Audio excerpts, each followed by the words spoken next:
Hey everybody, welcome to the Hoop and the Harm as we get into the off season. And as always, we had some great discussions about trades. Giannis is still, as of this recording, not been traded, which we expect. We have some great things that have happened and some confusing things. And so subscribe, share. But I want to start off with the Suns because as a Suns fan, I always try to find a glimmer of hope. I've kind of given up. Silver lining. It's been brutal. So we got the 10th pick. We get the guy from Duke, but we also made a trade.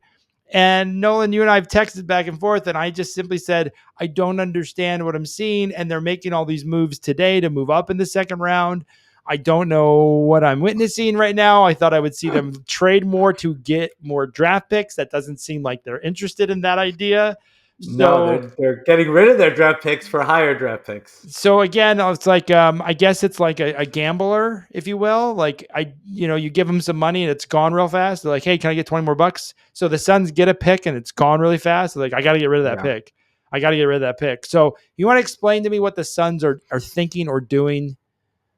Well, let's start with what they did on the first round of the draft because I actually like it. I think I texted you a couple of days before the draft. I hope they get the center from Duke. You did? Because he looks like a future player. He looks like somebody who maybe a little raw still when he first comes out but I think eventually is going to just it just reads like one of these stories like I'm not going to say a name and put that kind of pressure on him, but he just reads like one of these stories like we hear like, wow, this guy like just picked up a basketball like 5 years ago, and like he really is legit, and he's coming into his own. But the Suns did just not. Just for the record, when you say the Suns drafted or anyone drafted and they need a little bit more work, I assume that with every draft pick because of how young these kids are. For sure. Like across the board. Do you remember they did the entire camera ban last night? I swear to God almighty, most of these kids you wouldn't even trust with your car.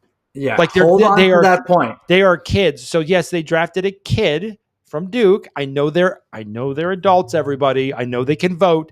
They can barely smoke, and they sure as heck can't drink, according to our laws. So then they go and they make a trade for another pick. Keep that point about the youth and the needing time when we talk about the first pick in the draft, because I want to say something about that before we end. But all right, you're right. The Suns made a trade simultaneously as they were picking a center from Duke. They were making a trade for was Williams a Duke center too? Did he go to Duke as well? I think you may be right because he was supposed to be traded to the Lakers and it was nixed. Yes. So they got two Duke centers, and they already had a center that they traded for last year at the trade deadline or right before the trade deadline in Nick Richards. So here's why I like all this, and here's why it actually makes a lot of sense to me. Is it hack a Wemby? Is that what we're getting ready for? Maybe. we need the 18 fouls. Yeah. Just as let's throw a big guy out there and see who can do them justice. I don't think the Suns expected Malawak to fall to number 10. I think they expected that he was going to go early. I know that the Nets, had interest in him, and then did what only the Nets could do and pick somebody who was not supposed to go that high. And then proceeded to take all kinds of flyers on international players, but I digress. They did not expect to get Malawak at number 10. And so they were orchestrating. Apparently, they were talking to the Hornets for a couple of days about that trade for Williams. He's a really good starting caliber center, which is what they need. That deal was going through, and then they looked at their draft board and they said, look at that. He's still available. Well, let's get him anyway because he's young and he's raw, and he doesn't have to be our starting center next year. He can play behind Williams. And now what do we do at Richards? Well, you have a bunch of teams that are desperate for centers. For instance, the Los Angeles Lakers, who are probably so mad that the Suns were just collecting centers like infinity stones last night. And yeah, the Suns, they have a tradable piece now. I think Williams is better than Richards, and I think that's why they made the deal for him. And now they got their backup center who they can develop, and I think they got a trade piece who's, I think, on an expiring contract. So I think it's a nice little set of deals for the Suns. I really do. I like Williams. I was thinking that when he was going to go to the Lakers, that was a great pick for the Lakers. So I Mm-hmm. can't say that I don't like the pick of getting him because he is a double double guy. But the one thing that's interesting about him, he's double double, but he can shoot threes and he's very good at blocks. Like Yeah, he's got this weird like kind of thing. Like he's not, but he doesn't play like Holmgren. You know, like he's almost like a 3-and-D center. I mean, it's the new centers and what they want, so I get it. Yeah, Like, you don't want the big guys. I joke about the Shaq and how he made everybody a lot of money by fouling him all the yeah, time. So I just don't. I don't know if that means they want to win now because it's not. Again, that kid is still a kid too. Like Williams yes, isn't 35. He's not right. 30. He's not 28. I believe he's like 22. But he's coming into his own already. But So he's you need to get past 21, 22 to yeah, get into your zone and figure things out. And so these rookies that are 19, 18, some of these kids are just so young. You're like, geez, they still got 2, 3 years to figure out the game. And you hope they get with a good program and they're able to develop them really well. So I want to just give the Suns a lot of credit. This is the advantage of having two GMs. hmm You can have one GM make a move and trade for a center, and the other GM draft a center, and then they can come together in different rooms and go, "What did you do? What did you do?" They go, "Dang it, we did the same thing." hopefully they like had the foresight to say like, if Malawak is available, but this trade goes through, are we still drafting him I think that before? the way that we always joke about the Suns and all their GMs, because again we had an assessment like a couple years ago. We had all these GMs. Nobody had the position, but you let bunch of people do it. I hope they were in different rooms and they both came out and they're like, "Ah." We got a center. They're all in the war room and they're all coming out. We got a center. I got. Yep, I guess we should have coordinated these outfits Yeah, a little better. So you think the Suns are doing again? So the Suns to me are making moves I that wanted them to do better on the Durant trade. I really wanted them to yes, do better on the Durant trade. But that being said, I think that they are the moves that they've made since then, and even like we were joking around off camera that like they're just like trading every draft pick for high second round picks in this draft. Like I think by the time this tonight's over, they're gonna have have drafted two more guys in the high second round. But I think they're saying that a lot of guys fell out of the first round because of teams like the Nets taking flyers on international players and other unexpected. That there's some good guys that might actually be a little more NBA ready than some of the 19-year-olds being drafted. And maybe the Suns get some good, not necessarily future superstars, but good rotation players, quality, little things guys with these picks. So I like what they're doing. Beal obviously is a huge problem, and they're going to have to figure out what they're doing with him. so that Part of me is part of me is convinced that they accepted Jalen Green to try to get Beal out of there. Like, sorry, Beal, there's no chance you're starting it. So you're a seventh man. So yeah, that's the Suns again. Not everybody wants to talk about all the other teams. There are a couple trades that I really thought were interesting. Atlanta made some trades. mm, Boston, literally, we made an episode about Boston fire sale. They got rid of Holiday to Portland, which we don't understand why Portland took on that contract and then gave away picks for it. And then Porzingis ends up in Atlanta, who has never been healthy. So the over/under gambling odds should be how many games does Trey and Porzingis play together?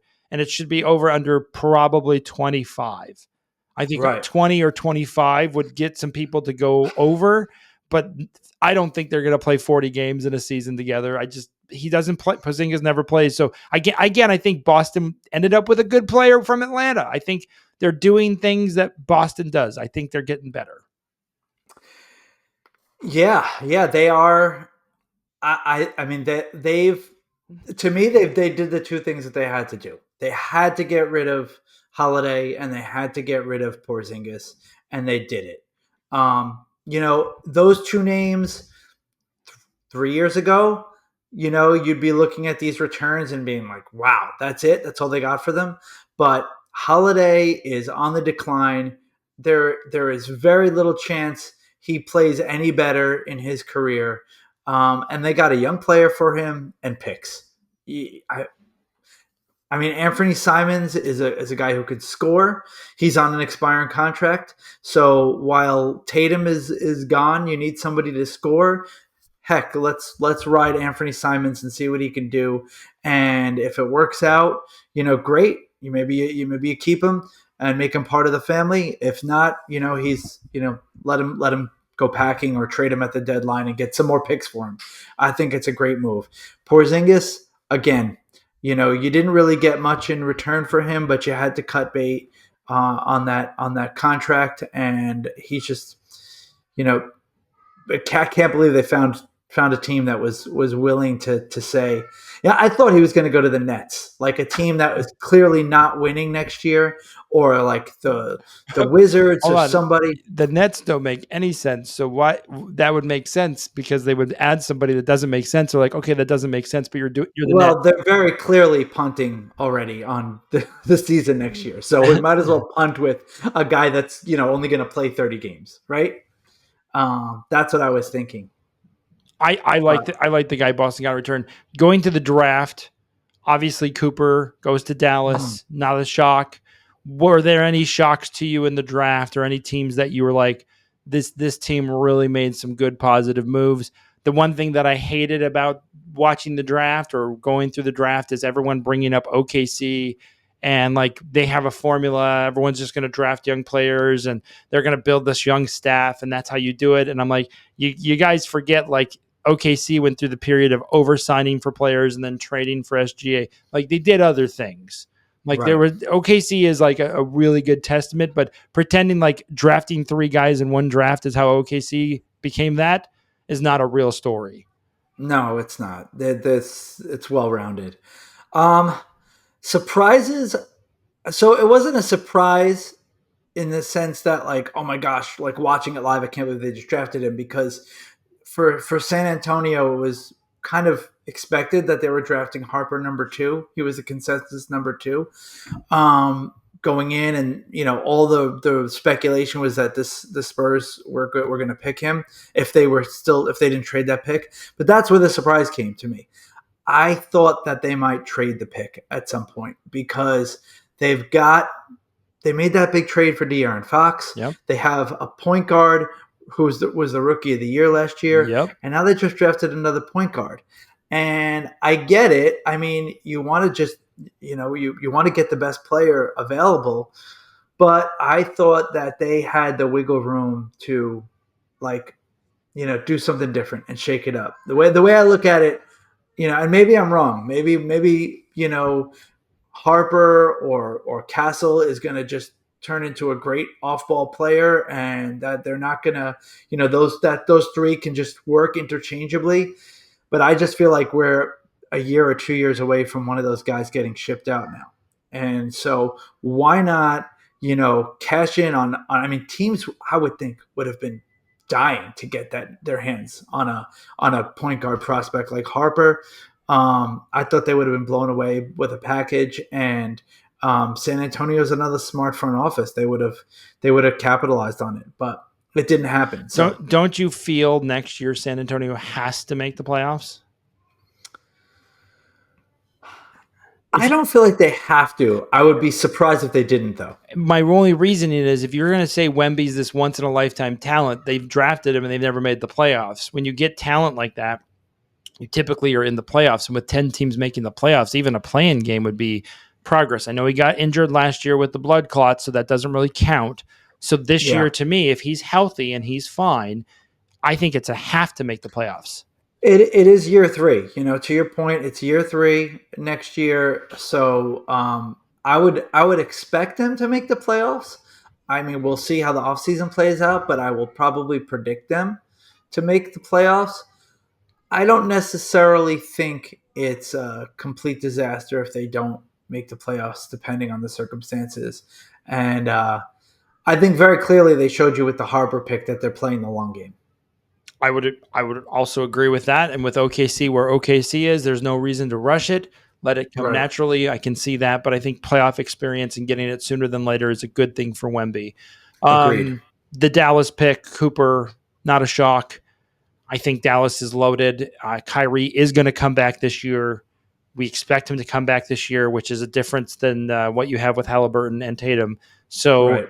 with this team, I still feel like Dallas has a good team. I do too. Here's what I worry about. I've been thinking a lot about Cooper. This is a lot of pressure for him.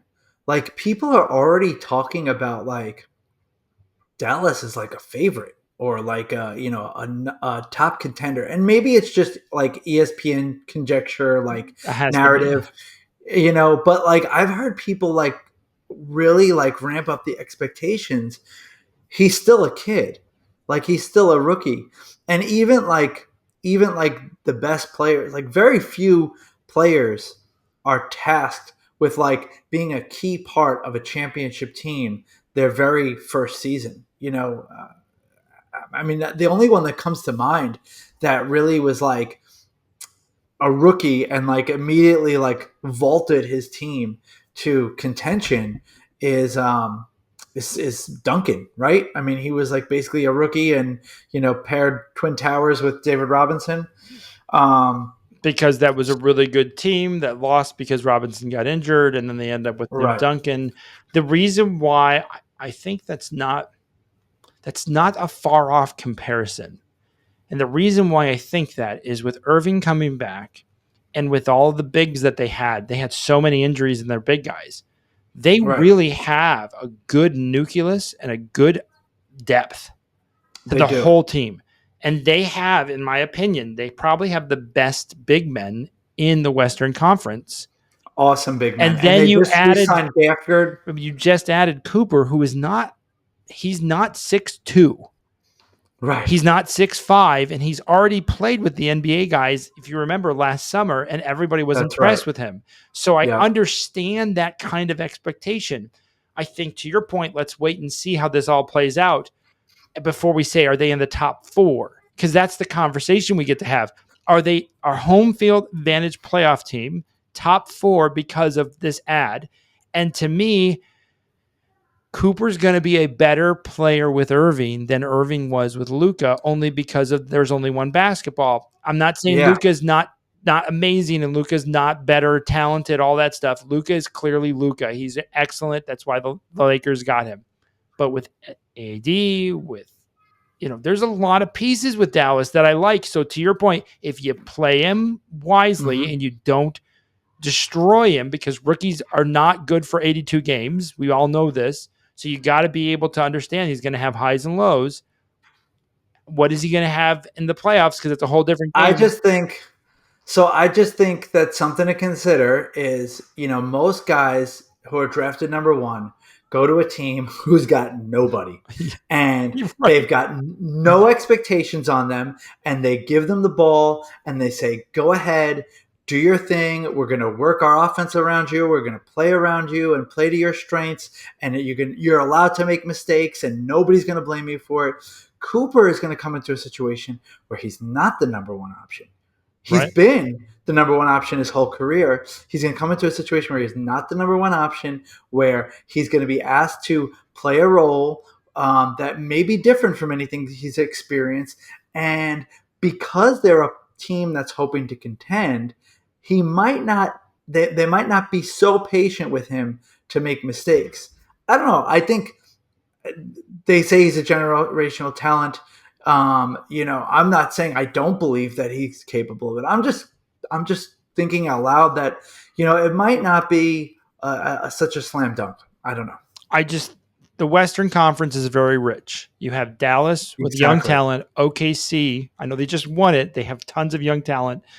San Antonio is building a very good young team. Houston has a very good young team. I know they just added KD, so they're trying to go there sooner than later. So you have the epicenter of the Western Conference is in the heartland of the USA. Texas, OKC. Like, we're not talking Golden State and the Lakers. As much as those guys like to go out to LA, You want to cover the NBA, it's going to be San Antonio, Dallas, OKC. That's good. That should be a lot of TV coverage. I want to see people want to see Absolutely. San Antonio, Dallas. I like those moves. Another team that was talked a lot about that I wanted to hear from you was and you may not have an opinion on this team, but the Utah Jazz. Mm. They were interesting in the fact that they drafted someone who did not want them. Two guys who did not want them. Well, the first one I feel again, these are kids. I think the first guy they drafted, I think he's 18 still. Yeah, Ace Bailey. I really want to just really pump the brakes on a lot of these people's commentary about this. Go back to when you were 18 Yeah. and get drafted in the NBA, which is your dream. And then you're on a team that you didn't really want to go to, which again, I understand. Like when you have all that talent, you want to go to a team that you want to go to. But at the end of the day, Utah, I feel loaded up a lot. They got talent. They got good talent. I think again, Danny Ainge is there. He can talk to them about what he's trying to build with Utah. I don't think Utah's in a bad place. Like some of these teams that like the Nets are like shooting into the sky hoping to hit a bird, and then you have Portland getting Holiday. Like to me, when I look Yeah. at Utah, it's like I feel like they have a system. They know it's going to take a while. They're all okay with it, and they're like, "This is what we're going to do." Hey, Utah's got guys that people want. Like there are teams salivating to get the Jazz to trade some of their roster, and it continues. They drafted guys that teams are going to want. Ace Bailey, could have easily been the third pick in the draft. He may not have wanted to go to the Jazz, but he's going to get a run on the Jazz. He's going to get to show his stuff. He's going to get to play. And Utah's And they, not as bad of a place as it was, I would say 10 years ago. It's been growing considerably. I don't know oh when the yeah, last time you've been to Utah, but Utah it's a different city, a different vibe. They got a hockey team there. They got the basketball team. The owner's young, very yeah. ambitious, very like They might get a baseball team. I just think like when you look at Utah, it's a growing city. And again, it's different than Colorado, but still beautiful I nonetheless. think people think of Utah and they just think of like Carmelo on a horse, like riding off into the mountains. Like it's Carl not like that. Carl Malone was perfect for Utah at the time. He was. He was very good. But again, just watch The Last Dance. Utah was unbelievable. Those teams were fantastic. They really were. They like so many other teams. They just ran into MJ, but The way it goes, I do. So overall, did you think Utah is like? You think Utah's also building a really good roadmap to success? I think they're doing it. I think that Danny Ainge is a little too stubborn. I think he's he overvalues maybe his talent a little too much. It seems like he wants the world for everybody that is on his team. He's going to try to squeeze the Lakers all they can for one of their big men. But yeah, I can't argue with it. I think he's got a superstar in Markkanen who is young enough to be a part of a team of their team, and that's I think why they signed him. He's young enough to be a part of their team if they do get good, and he's desirable enough to trade at some point for a lot of value. They've got a lot of good, interesting young pieces. Ace Bailey, like I said, he was the third best talent in the draft on a lot of people's draft board, and they got him now going forward. They drafted Walter Clayton Jr., who was all I think promised by Miami, and they snuck in and they grabbed him before the Heat could have, and he's a guy that a lot of people would have wanted. We all saw him do great things in the NCAA tournament. So. Yeah, I think they're in good shape, and they've got a lot of expiring contracts that they'll end up flipping for more draft picks, and so I could see Utah, and they probably have the foresight to know like we're not going to be challenging in the West anytime soon, so let's build this thing slowly the right way. I agree with that. Excuse me. The other one is what other team did you see in the draft or any team you want to talk further about that you were like, this team's making it, this team's not? What team like kind of like came off? You already said the Nets are just like free shooting. I mean, look, I think we plenty of teams have found diamond in the roughs from the international field. So I never like laugh like some people do, like, oh, who is this guy that they drafted, like, but they did it like 3 out of the 5 times, or like 4 out of the 5 times they drafted somebody. To me, it just seems like they're throwing darts. They're like, I thought they were going to trade like a couple picks. They were rumored to like want to like take 2 or 3 of their picks and trade up to draft Ace Bailey. I thought they were going to do something like that, and maybe they did, and it didn't work out. And then they were like, all right, well, we got these 5 picks. We can punt on them, or we can just say 1 out of 5 someone's got to work out, and they did. So it was just weird. Teams that just kind of surprised me. I thought that what New Orleans did was kind of weird. And New Orleans drafted Fears, who was very from Oklahoma, who was very people said like big bust potential there, big bust potential. They've already got DeJounte Murray. What are they doing with Fears? I don't know. And then they traded a first rounder, I think, next year for to get up and draft Derek Queen from Maryland, who they say is going to pair with Zion, but is also kind of a lot like Zion. So it was kind of funky what they did. I will say, speaking of like guys that got drafted where they didn't want to go, I don't know if you saw this, but Colin Murray Boyles from South Carolina, who got drafted by the Raptors, he can be seen dropping an F-bomb after he got picked. Little difference in the weather between South Carolina and Toronto, I think. I just feel like I feel for these guys because they're kids, and you go into it with your preconceived notions of this, and it becomes professional, and then very quickly. Yeah, I think the hardest part about the draft for me is it's similar to the NFL. In the NFL, you have to wait 3 years before you get drafted. They do a lot of build up, like this is it, these are the guys, and at the end of the day, like usually rookies don't make that big of an impact. No matter what rookie they are, they need a year or two to figure it out, like most players do. And in the NBA, it's even, I think they need 3 years. I think the only player that I feel is going to really make an impact is Cooper, because of the team he's on and because of all the press he's going to get. So I could be persuaded to believe there's a couple other rookies that you're going to see that are going to be great, which I'm sure they're going to be great rookies and they're going to have great moments. And there's going to be a guy that was drafted by a contender that's going to fit in seamlessly. Perfect. And we're like, why did nobody draft him? But if you look at like the Lakers, for instance, they have that kid from Tennessee who they didn't play at all, who's tall and has a great shooter, and he didn't get along with, I guess, the James regime. So it's like he doesn't have a he doesn't have a spot there. He was almost shipped out in the Mark Williams. So I can see him being traded in the offseason, and I would be like, who picks him up? Because I think he's a good player. And that was my other point. If he goes to the right team, like suddenly he went from the Lakers never used him to scoring, being a critical sixth man off the bench. He's got size, he can play defense, and he can shoot. He just needs a system that will fit with him.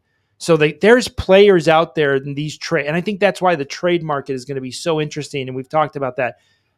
Even the throw-in players sometimes can blossom, because if you're in the wrong system and the coach doesn't like, or coaches don't like you, or they're not playing you, like it doesn't mean you're not talented. You're in the NBA, for goodness sakes. Case in point, Obi Toppin. He was not playing under Tom Thibodeau. He was not going to play under Tom Thibodeau. The front office just had to get rid of him and get something for him. And they got 2 second-round picks, and he was almost an NBA champion. So, and he's probably going to get paid at some point, because some team will go after him. When you look at that with these coaches, and I understand it's a system, it's certain maturity levels, there are things that click with players. I just think that talks to the greatness of the Indiana staff. Mm-hmm. Like, again, I can't give them enough kudos. Like, there are players that people do not see as any fit whatsoever. And I do hope that what we saw in the finals makes people play 10 players. Yeah, there's enough talent on your benches to play them. There's no reason sure. to not play him. It's not like we're watching the 1970s, early 80s, where like 4 guys on your bench can't jump. Right. You know, everyone who's in the NBA is a player of some caliber. For sure. And I think developing them is an important asset. It's an important aspect. Development. So we'll get to see what the Knicks do. I feel like the Knicks should be extremely aggressive. They should be trying to make this happen. I don't know if the Suns know what they are, if they're still a 10 seed, or are they a 12, are they an 8? What are they trying to be? Because I don't think they're a top 4. I don't think they're a top 6, but here we go. We're on the Suns train of trade, so we'll see if they can figure out something with Beal. Find something with Beal. That's priority number 1. So that's the draft. We'll see the second round this evening. For those that are watching this, the second round to me is, again, it's like if you look at drafts, you see 4 or 5 players that end up being something on the whole draft. And you're always like, man, I can't believe all these teams missed that player, to your point. It'll be interesting to see in 3 or 4 years, did the Nets really take a flyer on everyone and they all missed, or did they get 2 that hit? I guess we'll find out. For sure. So like, subscribe, share. We appreciate you guys joining us. Thank you, Nolan, for all your insight. It helps me get through all of the Suns turmoil that I have to witness. And I hope you guys have a wonderful day, evening, whenever you listen to us. Thanks again for joining.